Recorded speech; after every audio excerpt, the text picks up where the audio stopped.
يلا حيا، السلام عليكم ورحمة الله وبركاته اخواني واحبائي. هذا الرينج روفر السوبر تشارج، فرع الرياض طبعا، وفي فرع البحرين. ولا تنسوني من الدعاء، الله يجزاكم الجنة. واي شيء تبونه رقم التواصل في الصفحة الرئيسية في جميع التواصل الاجتماعي. وعطى جاز، تكلمت كثير ونزلت حلقات سابقة على العيب المصنعي اللي موجود في السوبر تشارج، ان احنا نصلحه.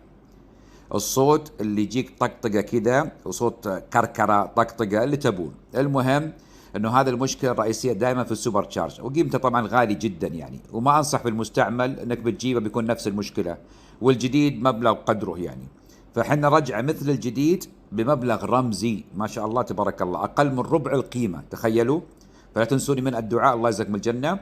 اوكي، وبتشوفوا الان مراحل شلون قاعد نفك الغطاء طبعا حق المبردات، ونطلع السوبر تشارج. اوكي، وبسمعكم الصوت. سمعتكم في الرنج البيضاء واللي قبلها واللي قبلها وفرع البحرين، والان في فرع الرياض. نصيحة لوجه الله، لا تنتظر لما يخرب عندك.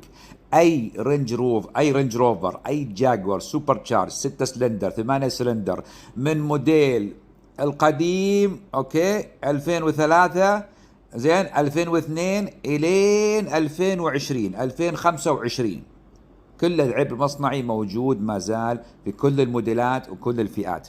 صلحه الآن وريح راسك، ارتاح، عشان ما تخش بكرة المتاهات ولا يتكسر الريش حقته، وبعدين لا سمح الله تغير سوبر تشارج بالكامل.